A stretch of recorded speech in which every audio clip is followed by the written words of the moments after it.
on va maintenant ouvrir la parole de Dieu dans le livre de Néhémie au chapitre 2 et on va voir ensemble ce matin la 7e partie, reconstruit les murailles. On va un petit peu parler de nos familles, de nos couples ce matin. Je sais que la société fête la Saint-Valentin et ce n'était pas du tout prévu, je ne l'ai pas fait pour ça, c'est tombé comme ça. J'ai dit, tiens, c'est très bien. On va parler de nos couples et nos familles. Et je voudrais lire avec vous quelques passages du livre de Néhémie au chapitre 2. Et pendant que vous cherchez dans vos Bibles, je vous montre le plan. Premier point, prier dans le lieu secret pour reconstruire. Deuxième point, prier ensemble pour reconstruire. Troisième point, le miracle de la reconstruction. Alors on y va ensemble. Néhémie, merci de prendre vos Bibles. Néhémie chapitre 2.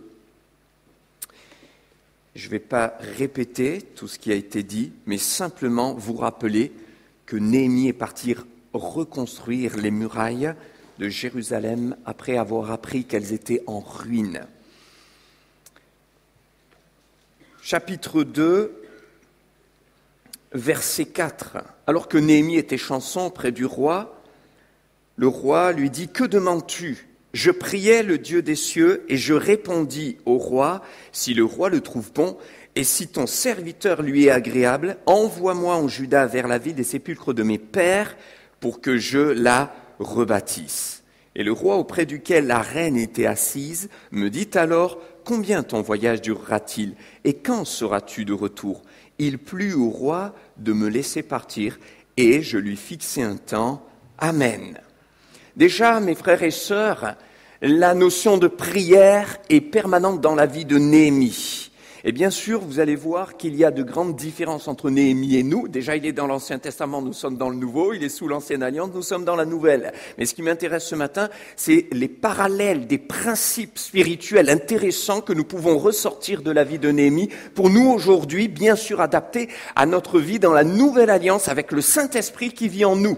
Et notre espérance, notre mission qui est fixée sur le salut des âmes. Amen. Donc c'est important de bien comprendre ce matin l'objectif avant de commencer. Et c'est vrai que Néhémie était un homme qui priait, et ça c'est une constante, et c'est une constante pour nous aussi dans le Nouveau Testament. Jésus priait, pourtant il était le Fils de Dieu, mais il se mettait à l'écart, il cherchait la face de Dieu, et il priait. Si Jésus priait, à combien plus forte raison, nous sommes appelés et invités à prier. Qui peut dire « j'ai pas besoin de la prière » ? Alors bien sûr, c'est la prière bien orientée, la prière de cœur, la prière de foi, pas la prière de superstition, pas la prière de la défaite, pas la prière qui ne fait pas confiance à Dieu, parce que vous savez, on peut prier, on le disait jeudi, et puis juste après la prière, se mettre à s'inquiéter. Mais à quoi elle a servi la prière ? Voilà pourquoi Isaïe dira « Heureux ceux qui se confient en l'Éternel ». Il ne dit pas « Heureux ceux qui prient ». Bien sûr, heureux ceux qui prient, mais il y a plus loin, parce qu'on peut prier sans faire confiance. Il y en a même qui prient pour essayer de se rassurer. Je ne pense pas que ce soit ça la prière. La prière, c'est justement le fait de s'adresser à Dieu, de répandre son cœur et de croire. Croire. On l'a entendu plusieurs fois ce matin. Croire. La confiance en Dieu. Pistis, le mot en grec, c'est quelque chose de fort. Je fais confiance, je me fie, j'ai la foi parce qu'il est fidèle. C'est la même racine. Ainsi, Néhémie prie le Dieu des cieux. Le roi lui demande « Qu'est-ce que tu dis ? C'est quoi ta question ? C'est quoi ta demande ?» Néhémie ne répond pas rapidement, Néhémie ne répond pas humainement, Néhémie ne prend pas des résolutions personnelles sans consulter Dieu. D'abord, il prie le Dieu des cieux. Amen. Il prie le Dieu des cieux. Il y a certainement des murailles à reconstruire dans des vies qui ce matin ont été brisées, effondrées. Et la première chose, c'est de prier le Dieu des cieux. Avant de consulter un homme, une personne, un spécialiste, ça ne veut pas dire qu'il ne faudra pas le faire dans certaines circonstances et certains domaines précis, mais avant toute chose, je prie le Dieu des cieux. Je prie celui qui règne, je prie le Seigneur qui m'a sauvé. Et alors qu'il le prie, le roi, qu'il prie le Seigneur, il dit au roi, je veux aller reconstruire, là, dans la ville de mes pères. Ça m'a interpellé. Il se rappelle que c'est la vie de ses pères. Il y a là comme aussi une dimension un peu familiale. Et je voudrais vous dire, pour nous, dans le Nouveau Testament, on n'oublie pas ce que l'apôtre Jean dira. L'Esprit de Dieu rend témoignage à notre esprit que nous sommes enfants de Dieu. Et nous le sommes. C'est-à-dire que nous faisons partie de la même famille. Nous sommes la famille de Dieu. Et en tant que famille de Dieu, on doit se rappeler que toute famille tire son nom du Père des Lumières. Je sais qu'il n'y a ni ombre de variation, ni changement. Ça veut dire que nous avons aussi notre propre famille, bien sûr, et il y a des murailles peut-être à reconstruire.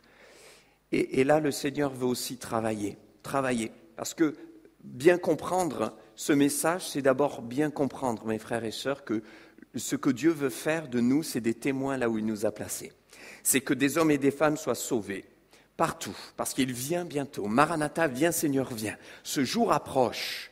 Mais comprenez bien que si nous venons à témoigner, même verbalement, oralement, on donne un témoignage, mais que notre vie personnelle, notre vie de couple, notre vie de famille est complètement en incohérence et en inadéquation avec ce que nous disons, notre témoignage n'aura pas beaucoup d'effet, n'est-ce pas ?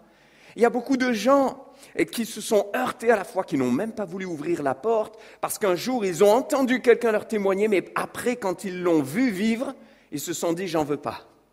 Si c'est ça l'évangile, j'en veux pas. Et c'est pour ça que le Seigneur veut transformer nos vies. Le Seigneur veut nous aider à vivre en couple, en famille, à la gloire de Dieu. Mais ce n'est pas juste pour un confort personnel. C'est parce qu'aujourd'hui, et j'en suis convaincu, il y a un défi à relever. C'est d'une importance capitale que des familles en Christ montrent à quel point elles sont épanouies. C'est que des familles en Christ, des couples vivent l'amour, la grâce de Dieu, le respect, la bienveillance, les valeurs de l'Évangile pour être un témoignage autour d'eux dans un monde qui part en déconfiture, un monde de confusion, un monde où les familles sont de plus en plus recomposées, mais peut-être plutôt décomposées. Eh bien, le Seigneur nous appelle à reconstruire. Il est bon de témoigner, il est bon d'avoir à cœur d'aller. Mais mon frère, ma sœur, le premier à qui je veux témoigner, la première à qui je veux témoigner, c'est mon prochain. N'est-ce pas ? Tu aimeras ton Dieu de tout ton cœur, de toute ton âme, de toute ta force, et ton prochain comme toi-même. Prochain, ça vient du mot proche, c'est celui qui est le plus proche, et le plus proche de moi, c'est d'abord mon conjoint. Le plus proche de moi, c'est mon enfant. Et là, il y a des choses à reconstruire. Parce qu'il y a une puissance de Dieu qui se dégage d'une famille stable, d'un couple qui se reconstruit et qui, quelque part, est complètement à l'opposé des valeurs actuelles de la société, qui prône la séparation, qui prône des vies libertines, qui prône des couples qui ne sont plus des couples mais des colocataires, des gens qui à l'intérieur d'une même maison, ne mangent plus ensemble, ne parlent plus ensemble. Chacun ses loisirs, chacun sa vie. Bien sûr, on a le droit d'avoir des avis différents, des loisirs différents, mais là, c'est carrément deux chemins opposés. Et quand ils le veulent, je pars une semaine, je pars 2 mois, et ensuite, je reviens quand j'en ai envie. En fait, c'est plus du tout les valeurs de l'Évangile, et les gens voient qu'ils souffrent, qu'ils sont malheureux. Ils voient bien que ce n'est pas forcément la voie, mais alors ils cherchent, mais ils avancent tellement loin de Dieu, et c'est là que nous avons un rôle à jouer, mes frères et sœurs. Et peut-être que certains se disent là, mais c'est impossible. Oui, le miracle est possible, vous avez vu, c'est le 3e point, le miracle de la reconstruction. Mais on va y aller pas à pas, pas, et on commence par ce premier point, la prière dans le lieu secret pour reconstruire. Tout part de là.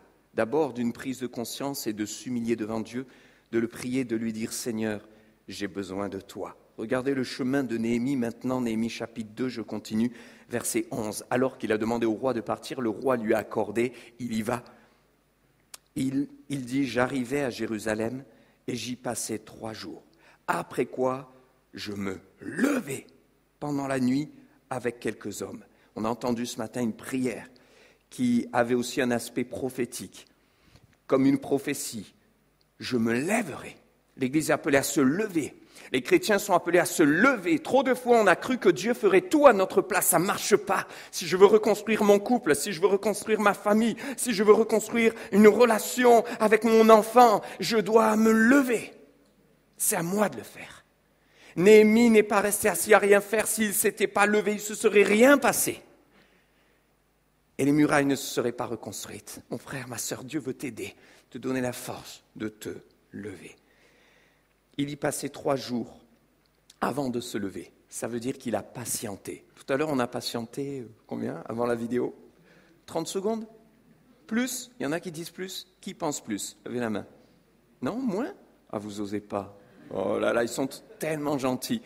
Vous chérissez notre vidéo projectionniste et sonorisateur et vous avez raison. Et merci beaucoup pour l'équipe technique et tout le travail qu'ils font. Ça mérite bien un peu de patience, n'est-ce pas? Ce que je veux dire, c'est que parfois, quand on patiente à peine 30 secondes, 1 minute, on trouve le temps long. Oui ou non? Ça, c'est la patience, au regard de l'homme. Il a patienté 3 jours. 3 jours.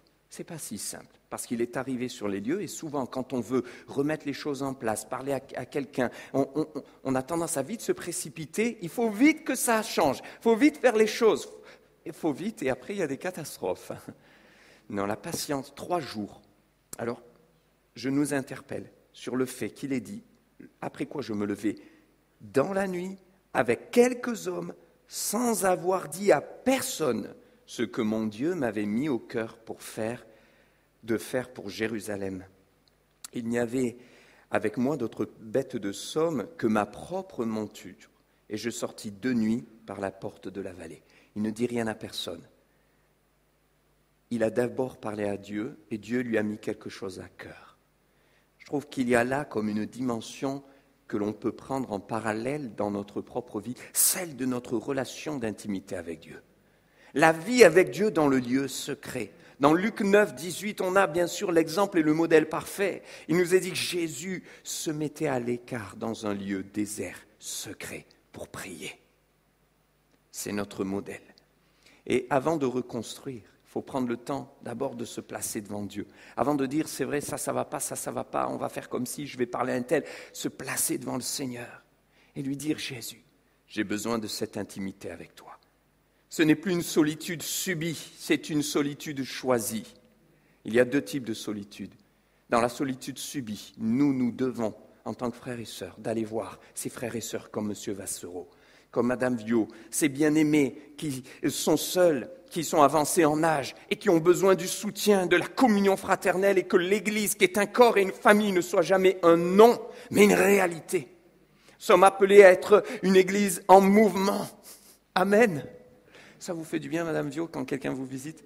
Ah, bien sûr, alléluia, si vous voyez son sourire, je le vois, pourtant il y a le masque. C'est pour vous dire à quel point ça fait du bien. Alors mon frère, ma sœur, lève-toi, peut-être que là il y a un appel sur ta vie pour aller visiter les personnes âgées, personnes qui souffrent ou les malades. On a mis en place il y a quelque temps une formation, il y a des gens qui sont venus, mais je sais qu'il y en a d'autres qui ont à cœur de se joindre à cette équipe. Que Dieu vous bénisse. Néhémie se tient dans la prière. J'ai besoin plus que jamais de me tenir dans le secret, la prière, dans l'intimité avec Dieu, parce que c'est là qu'il va me parler, c'est là qu'il a reçu de Dieu des instructions. Dieu veut te parler, Dieu veut nous parler, mais Dieu peut parler, si tu n'es pas au rendez-vous, tu n'entendras pas ce qu'il veut te dire. J'ai besoin de ce temps-là. Il garde des choses dans son cœur, dans la discrétion. Il ne dit rien à personne et il sort de nuit. Ça veut dire qu'il y a un travail qui doit se faire dans l'ombre, mes frères et sœurs, dans le secret de ta chambre, à parler avec Dieu, à réfléchir, à le laisser t'inonder, t'interpeller, te pardonner, te relever, te fortifier. Mais ça se fait dans le lieu secret. Dans le Proverbe 11-13, il nous est parlé de l'importance de la discrétion. Malheur à ceux qui dévoilent les secrets. Il y a des choses que Dieu nous dit et qu'il faut savoir garder, et pour lesquelles nous devons juste nous tenir dans la prière. Je me rappelle d'un couple qui nous avait parlé un jour et qui nous avait partagé, donné l'autorisation d'ailleurs de donner ce témoignage, et la sœur disait, j'ai voulu être aidé. Je me suis rendu compte de la tâche phénoménale qu'il y avait derrière. Je n'avais pas compris qu'il fallait vraiment se battre, se lever, se battre. Et que reconstruire, ça prenait du temps. Et puis la deuxième chose que j'ai comprise, c'est que le temps de reconstruction serait encore plus long parce que j'avais mal parlé de mon mari à des gens. Il y avait eu des soucis, j'ai manqué de discrétion. Et les dégâts étaient plus importants que ce que je croyais. Il y a comme une confiance qui s'est brisée, qu'il a fallu reconstruire. Il y a comme un mépris qu'il a ressenti, parce que maintenant d'autres le regardaient différemment. Mes frères et sœurs, une valeur, la discrétion. Ensuite, se tenir devant Dieu, demander de l'aide, mais dans la discrétion, dans le secret avec sagesse, reconstruire les murailles de son couple. Je me rappelle d'un enfant aussi qui témoigne et les parents ont mis un temps important à reconstruire les relations. Sauf que le papa ne s'était pas rendu compte qu'il parlait et il se plaignait à tout va de sa fille. Elle est comme ci, elle est comme ça. Sa fille ne disait rien, elle s'est murée, elle s'est bloquée, elle ne parlait pas, elle ne sortait pas de sa chambre, sauf qu'elle a développé. Et ce qu'elle avait, et pourquoi elle l'a fait, c'est justement parce qu'elle avait une colère contre son papa.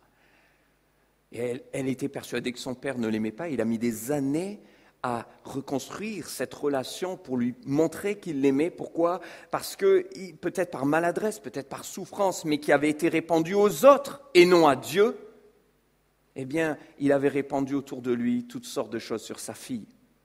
Sans rentrer forcément dans des détails intimes, mais elle est comme ci, elle est toujours comme ça, et son caractère, il est comme ça. Le regard qui avilit, au lieu de l'encourager et de chercher à reconstruire et à garder le contact. Mes frères et sœurs, la discrétion, la recherche de la présence de Dieu, de l'intimité. Néhémie sort de nuit. Il ne dit rien à personne, il est discret. Il a eu son intimité avec Dieu et il sait qu'il y a des choses qui se vivent dans le secret. Pour reconstruire, mes frères et sœurs, tout commence dans le lieu secret. Et alors qu'il le sait, regardez ces versets, ces mots qui sont interpellants, en tout cas moi ça m'a interpellé. Il considéra les ruines, il a regardé. Je considérais les ruines et je réfléchissais aux portes consumées par le feu. Il faut savoir considérer. Quand on veut reconstruire, il faut regarder les dégâts, l'état et savoir que ça va prendre du temps, ça va demander des efforts, de s'attacher à Dieu avant de s'engager à la fin. Il est dit, ils vont prendre de bonnes résolutions, des fermes résolutions, mais c'est parce qu'à un moment donné, on a d'abord considéré. Dans l'évangile de Luc, vous le savez, au chapitre 14, il est dit, quel est celui qui, avant de construire, ne s'assied pas. Avant de construire une tour, on s'assoit, on réfléchit, on calcule. Est-ce que j'ai les moyens de la terminer avant de la commencer? Et puis il a réfléchi aux portes consumées par le feu. Il a réfléchi, mais d'où ça vient? Qu'est-ce qui fait que les relations sont aujourd'hui compliquées? Qu'est-ce qui fait qu'il y a des cris dans ma maison alors que nous sommes une maison où normalement il habite la présence de Dieu? Qu'est-ce qui fait que dans notre couple, tous les jours, c'est des accords qui amènent une colère, des cris, de l'incompréhension, et je boude et elle me boude et on se parle plus, et puis on se reparle, puis on se parle plus. Mais qu'est-ce qui fait que ça va pas? Et que c'est pas la gloire de Dieu? Réfléchir dans la présence de Dieu. Seigneur, parle à mon cœur. Ça commence par là. Mes frères et sœurs, c'est clair, des fois il y a des problèmes de communication, des problèmes de respect, etc. Mais tout commence par le fait de s'asseoir, de venir dans le lieu secret, de réfléchir, de prier, de dire « Seigneur, parle à mon cœur, parle à mon cœur ».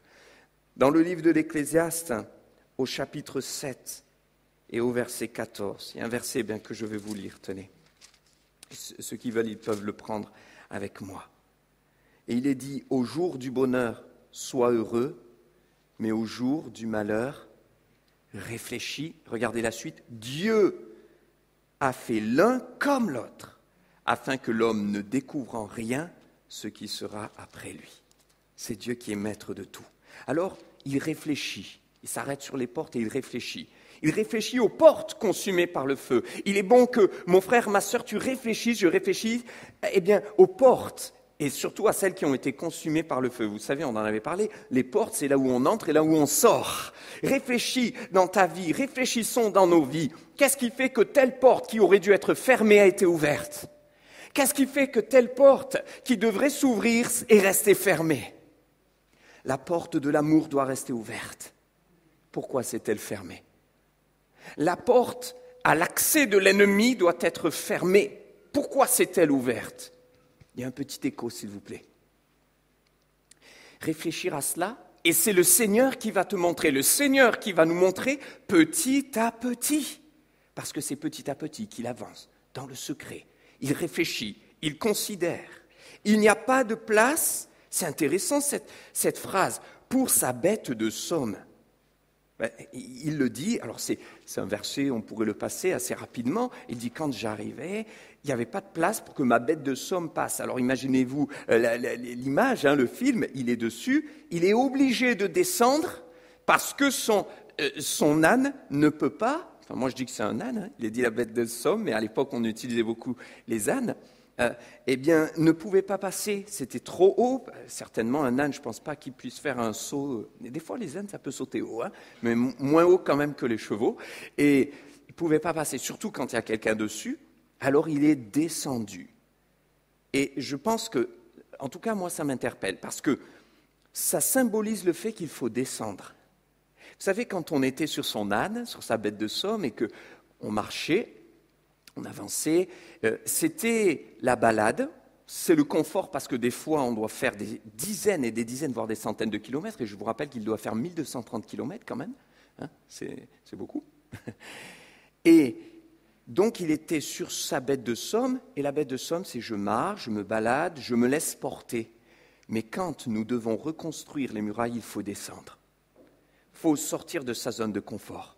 Comme une image là pour nous dire, on ne peut pas reconstruire des relations avec un enfant, reconstruire une relation saine dans son couple à la gloire de Dieu si on ne sort pas de son confort, si on pense que ça va être dans la balade, on ne se balade pas là, ça va être dur, Dieu te le dit, ça va être difficile, mais je serai avec toi. Il faut sortir de sa zone de confort, il faut dire, j'y vais avec foi, j'y vais, je crois que le Seigneur m'aidera. Et il faut descendre, savoir s'humilier, savoir se mettre à genoux devant le Seigneur. Et avant de dire, Seigneur, change l'autre, change mon cœur. Change son caractère, non, change mon caractère. Change sa manière de voir, non, change d'abord la mienne. Et en changeant la mienne, je vais impacter la sienne. Seigneur, je crois que si ça me coûte de descendre, de m'humilier, c'est parce que tu veux changer mon cœur, tu veux enlever mon ego, tu veux que l'Esprit de Dieu me travaille. Je pense à Romains chapitre 12, vous connaissez ce verset, soyez transformés par le renouvellement de l'intelligence, ne vous conformez pas aux choses présentes. Et littéralement, c'est la voix passive en grec, c'est-à-dire laissez-vous transformer. Et j'ai envie de dire, si Néhémie est descendu, qu'il a parcouru, qu'il a regardé, qu'il a considéré, qu'il a réfléchi, pour nous aujourd'hui, dans la prière, en cherchant la face de Dieu, nous allons laisser le Saint-Esprit travailler nos cœurs. C'est le Saint-Esprit qui va nous façonner, c'est le Saint-Esprit qui peut façonner ton caractère, c'est lui qui peut briser ta chair, c'est lui qui peut guérir ton cœur, te guérir de tes blessures. Il y en a qui disent « Oh non, moi j'y crois pas à cette théologie, etc. » Ce n'est pas une théologie, c'est un aspect de la parole de Dieu. Dieu veut guérir tes blessures. Et si tu penses que tu n'as aucune blessure du passé, comment ça se fait qu'à chaque fois qu'on appuie, tu cries et tu es agressif avec les autres? C'est qu'il y a des choses à guérir. Or Jésus a dit « L'Esprit de Dieu m'a oint pour guérir les cœurs brisés. » C'est la première chose qu'il a dite dans Luc chapitre 4, lorsqu'il a ouvert le livre, en entrant dans la synagogue, guérir les cœurs brisés. Autrement dit, nous, on voudrait que ça se fasse en 1 seconde, parce que nous savons que Dieu peut guérir en 1 seconde. C'est vrai ou pas? Dieu est le Dieu des miracles. Il peut guérir un malade, il peut ouvrir les yeux d'un aveugle. En 1 seconde, seulement je vous ferai remarquer que dans les évangiles et même dans les actes des apôtres, ils sont venus, il y a eu des guérisons miraculeuses. Parfois en 1 seconde, Dieu a guéri les corps, Jésus a guéri les corps, mais Jésus n'a pas guéri les cœurs en 1 seconde. Il a guéri les corps en 1 seconde. Et combien de temps le cœur de Marie a-t-il dû être soigné avant qu'il soit guéri, parce qu'elle avait reçu cette prophétie, une épée te transpercera le cœur quand ton fils mourra.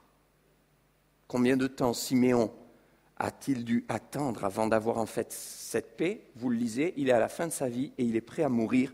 Il a attendu toute sa vie que la promesse vienne. Ça y est, Seigneur, maintenant tu peux laisser ton serviteur partir en paix. mais il y avait comme dans son cœur un fardeau. Et le Seigneur prend et nous fait comprendre qu'il faut prendre du temps pour le laisser travailler nos cœurs, nous montrer et guérir nos cœurs en profondeur. Le deuxième point, je ne sais pas si j'arriverai à aller au bout ce matin, c'est prier ensemble. Mais on va au moins faire ce point, c'est obligé. Et la conclusion, je la raccourcirai. Et on la verra une autre fois. Mais prier ensemble, c'est important. Il dit ensuite, je montais par le torrent de nuit. Moi, ça m'interpelle. C'est facile de traverser un torrent? Non. Et de nuit, encore moins. Les deux, alors encore moins. Ça veut dire que ce n'est pas la facilité. Et j'ai envie de dire, si ce matin, vous êtes dans cette situation de couple, si vous êtes tonton, tati, et vous pensez à vos nièces, à peut-être des relations à reconstruire, si vous êtes grands-parents, si vous êtes célibataire, mais qu'il y a des relations amicales, par rapport à une amitié qui a été brisée. Il y a des choses à reconstruire. Et pour nous, Église de Jésus-Christ, c'est valable aussi, parce qu'on le voit dans tout le Nouveau Testament, nous sommes appelés à l'unité. Ne rendez jamais le mal pour le mal. Poursuivez le bien, dira Paul. Et s'il y a des choses à reconstruire, parce que ça empêche la gloire de Dieu de se manifester, et que Dieu manifestait sa gloire dans l'Église des Actes des Apôtres, mais aussi parce qu'il y avait l'unité. Quand il nous est dit, mettez tout en commun, c'est pas pour nous dire, allez-y, apportez tout votre argent, on va y arriver, mais c'est pour nous montrer l'unité qu'il y avait. Parce que quand on met tous ces biens en commun, c'est vraiment qu'il y a l'unité. C'est vraiment qu'on a confiance les uns dans les autres. Et bon, c'est pour montrer que l'unité, mais la puissance de Dieu se manifeste dans l'Église quand il y a l'unité. Si l'un a de l'amertume envers l'autre, si l'autre dit plus bonjour à l'un, si lui a gardé une rancœur. Mais mes frères et sœurs, on prie, mais la grâce de Dieu, elle ne se manifeste pas comme elle devrait. Puisque c'est à moi de pardonner, à moi d'aller demander pardon. Et le Seigneur attend. Il dit, mais j'ai prévu des miracles, mais j'attends, je ne peux pas les donner. Alors l'unité, c'est important. Et on a besoin de se retrouver. Et dans le couple, mes frères et sœurs, la parole de Dieu nous dit qu'un des obstacles à la prière, c'est quand ça ne va pas dans le couple et qu'on ne sait pas pardonner. Eh oui. Pardonnez-vous réciproquement afin que vous soyez exaucés dans vos prières. Marie, aimez votre femme comme Christ a aimé l'Église. Quand on aime sa femme comme Christ a aimé l'Église, est-ce qu'on lui fait des reproches? Est-ce qu'on lui dit « tu n'es qu'une ceci ou que cela » Quand on aime son mari comme Dieu dit « femme, respectez votre mari, soyez soumise à vos maris », est-ce qu'on le méprise devant les autres? Non. Dieu veut faire de nous des couples à la gloire de Dieu. La soumission de la femme à l'homme, ce n'est pas quelque chose d'avilissant, pas du tout. Ça a été transformé par la société moderne, mais ça n'a rien à voir. Quand le mari aime sa femme comme Christ a aimé l'Église, naturellement, elle le respecte et elle lui est soumise dans une relation qui est saine. Mais elle comprend que, alors que la société d'aujourd'hui nous dit « mais femmes, libérez-vous du joug de votre mari », ça, c'est la société actuelle, le féminisme qui crie haut et fort et qui fait croire qu'en fait, quand Dieu a dit que Ève serait une aide au mari, c'est quelque chose d'inférieur. Mais Dieu nous dit non, c'est quelque chose de très valorisant. Au contraire, non seulement c'est valorisant, mais mesdames, entendez bien que si le mari est le chef de sa femme et du foyer, ça veut dire qu'il aura des comptes à rendre. Et qu'il aura plus de responsabilités. Amy Reno disait dans un de ses témoignages, quand j'ai réalisé qu'en fait, il aurait une certaine responsabilité aussi, j'ai eu de l'empathie pour lui. Et je me suis dit, je vais lui laisser le leadership. Au contraire. Mais en réalité, quand l'homme est amené à avoir cette relation de chef, ce n'est pas le chef qui fait du mal. Le chef, c'est celui qui protège. Vous me suivez? Je vais parler en langage contemporain. Le chef va jeter les poubelles le soir. C'est ça un chef. Nous, on croit que le chef, il écrase. Mais le chef, le soir, quand il fait nuit, c'est lui qui va jeter les poubelles parce que madame, elle aura peut-être un peu peur. C'est pas à elle de sortir. C'est-à-dire, le chef, il va protéger, sécuriser. Protéger, sécuriser sa femme, ça veut dire la mettre en sécurité. Et si l'homme, il est comme ça, s'il n'est pas vrai, si c'est pas clair, s'il a des réponses un peu, mais t'es sûr, t'étais où, à quelle heure, et que c'est comme ça, il ne sécurise pas. Il n'agit pas comme un protecteur, un chef selon la parole de Dieu. Un chef, il montre l'exemple. Il ne peut pas dire à ses enfants, allez, arrêtez de vous disputer s'il passe son temps à brailler sur sa femme. Excusez-moi l'expression. Un chef, il ne peut pas donner l'exemple s'il demande à ses enfants d'être respectueux, d'être vrai, et si lui, de temps en temps, il s'octroie un petit mensonge par-ci par-là. Donc c'est d'abord la valeur de l'exemple, de la protection, de la sécurité, et vous allez voir que naturellement, l'épouse, elle se sent sécurisée, protégée, et que ça ne va pas être avilissant, mais au contraire, elle va se soumettre à certains choix quand il y aura des désaccords, mais ça sera toujours dans la communication et l'amour. Mais le couple va redevenir un témoignage pour le monde, parce qu'ensuite il va impacter ses enfants et les faire grandir dans une éducation saine, spirituelle et équilibrée. Alors, Néhémie, il est dit qu'il montait, donc ça va être dur, ça va être dur. Et j'ai envie de vous dire, vous voulez reconstruire votre couple, peut-être vous qui souffrez, vous voulez reconstruire votre famille, des relations, ça va être dur. Ah, le pasteur, il vous encourage ce matin. Mais oui, mais je vais être vrai, mes frères et sœurs. Moi, un jour, je comparaîtrai devant Dieu. Je dois vous dire la vérité. Ça va être dur. Ça ne se fait pas comme ça en une seconde. Ça va être dur comme ça a été dur au départ pour Néhémie. Ça va pas être facile. Et il va falloir commencer par quelque chose, parce que là, je sais que certains, peut-être, dans leur esprit, pensent à la communication, à ce qu'il fait, aux reproches qui sont dits. Oui, mais il ne tient pas ses tâches. Justement, le pasteur, il a dit qu'il faut sortir les poubelles. C'est moi qui le fais. Justement, il a dit qu'il faut aller chercher les enfants, qu'il faut des fois donner un coup de main. Moi, je fais tout dans la maison, alors c'est facile avec ça. Oui, d'accord. Il y a des problèmes de communication, des problèmes de partage de tâches, etc. Mais mettons ça juste un peu de côté. Comprenons une chose. Tout commence par la prière. La prière ensemble, prier ensemble pour reconstruire. Mes frères et sœurs, tant qu'on ne recommence pas, quand on est un couple chrétien, je comprends, mes frères et sœurs, qu'il y a des frères et sœurs qui vont me dire, mais moi, mon mari n'est pas converti. Et un frère qui dit, mon épouse n'est pas convertie, je comprends. C'est pas évident. Là, je parle un peu plus spécifiquement pour les couples chrétiens. Mes frères et sœurs, vous avez la grâce d'avoir un compagnon qui est à Christ. Priez ensemble tous les jours. Même si c'est 5 minutes, tout commence par là. On pourrait parler de la communication, on pourrait parler du respect, etc. Mais ça ne tiendra pas longtemps si vous ne priez pas ensemble. Même 5 minutes. Et là, vous allez voir que quand vous décidez de prier ensemble, c'est dur. C'est dur. Ça va être dur, pourquoi ? Parce que quand on prie, on met son cœur à nu. Alors, est-ce que je mets mon cœur à nu devant ma femme ? Quand on prie, des fois, on n'est pas à l'aise parce qu'on n'a jamais prié avec son épouse. Mais c'est cette situation qu'il faut rétablir. Prier ensemble, c'est peut-être lui, il prie trop longtemps. Moi, je prie trop fort, on n'est pas d'accord. Ah, ça m'énerve, donc je vais arrêter. Non, ne lâche pas, continue à persévérer. Mais c'est important de prier ensemble parce qu'il y a des enjeux spirituels, il y a des choses qui vont se reconstruire. Le Saint-Esprit va approuver, il va vous aider ensuite dans vos paroles, votre comportement, votre bienveillance, vos relations. Mais ça commence par la prière ensemble.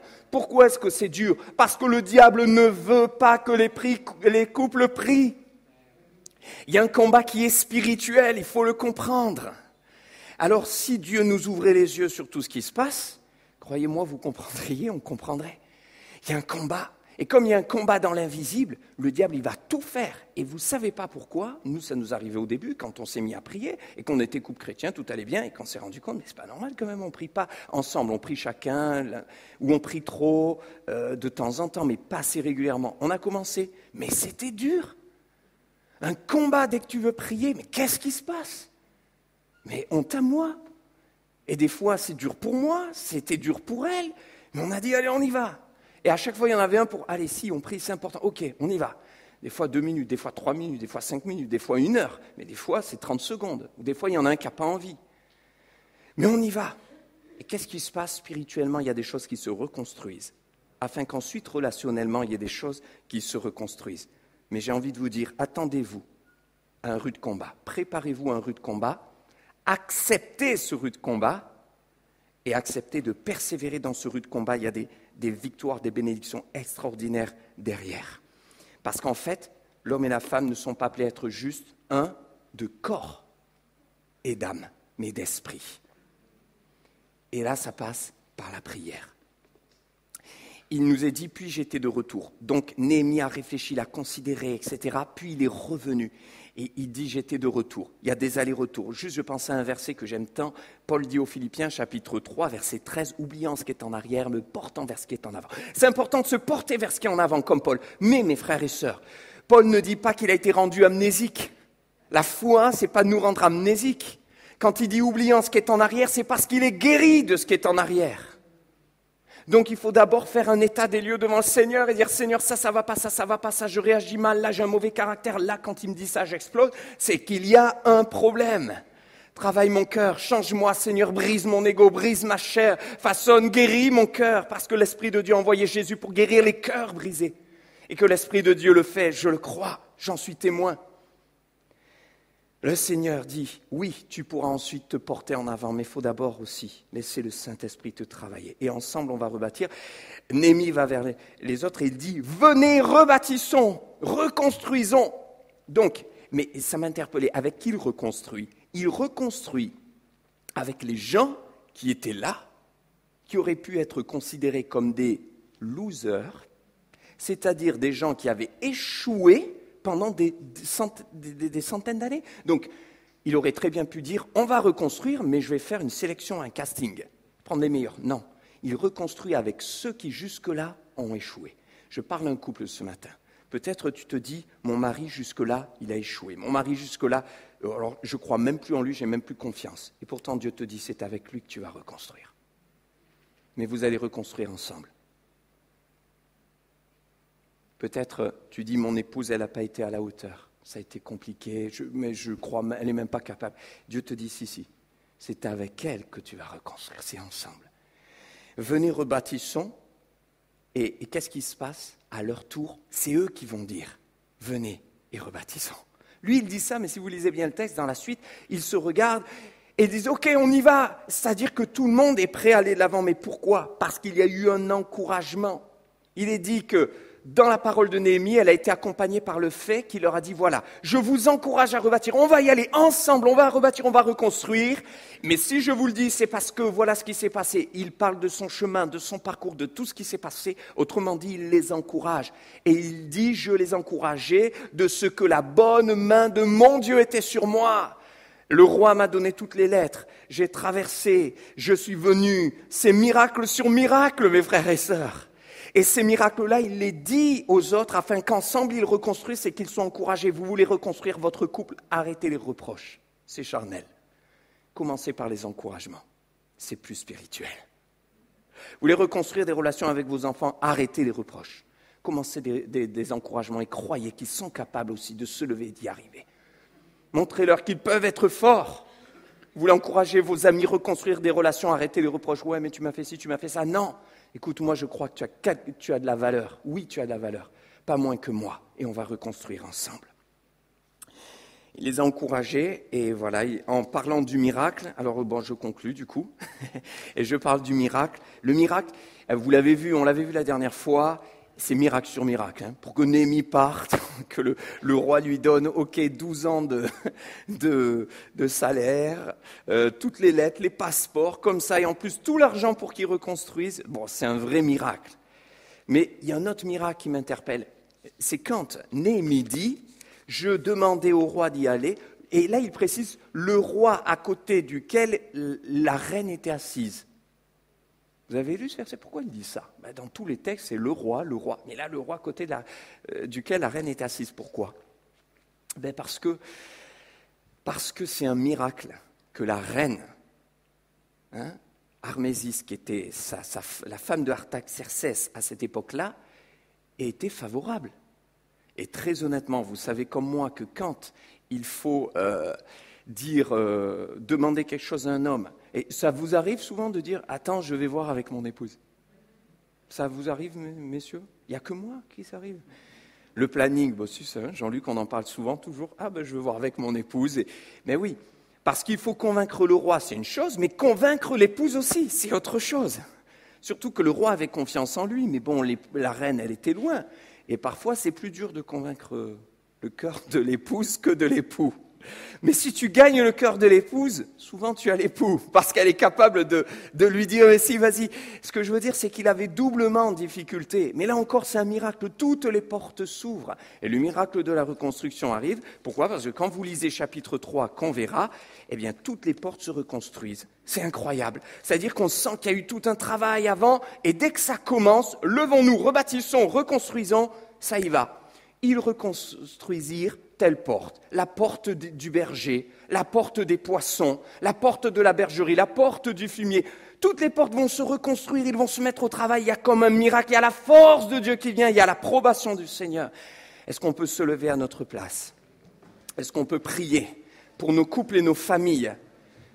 Seigneur, viens à notre secours, aide-nous. La puissance du Saint-Esprit, elle est en nous, mais parfois on l'étouffe à cause d'un manque d'unité, de vérité, d'humilité. Alors on veut dire, Seigneur, je veux que le Saint-Esprit soit libre en moi. Premièrement, de me transformer pour que je reconstruise dans ma famille, dans mon couple, dans mes amitiés, pour être ensuite le témoin que tu veux dans le monde dans lequel tu nous as placés. Est-ce qu'on peut prier ensemble à haute voix, à l'unisson ? Merci Seigneur pour ta présence, ton amour et ta fidélité. Seigneur, on a besoin de toi. Je prie pour que nos couples, nos familles, nos enfants soient des témoins, des témoignages de l'amour de Dieu, de la stabilité, de la solidité, de la vérité, de l'authenticité, de ces valeurs de fidélité qui se dégagent du royaume des cieux. Dans un monde où tout est confus, dans un monde où tout est à l'envers, nous avons besoin de toi. Et pour cela, tout commence au pied de la croix. Tout commence, Seigneur, à venir nous humilier, demander pardon. Laissez le Saint-Esprit nous travailler, nous montrer, nous éclairer sur ce qui est à changer et reconstruire en acceptant qu'il va y avoir un rude combat. L'ennemi ne veut pas, mais nous voulons. L'ennemi s'oppose, mais nous voulons. L'ennemi va combattre, mais nous nous levons. Alléluia. À toi la gloire, Seigneur. Au nom de Jésus. Amen.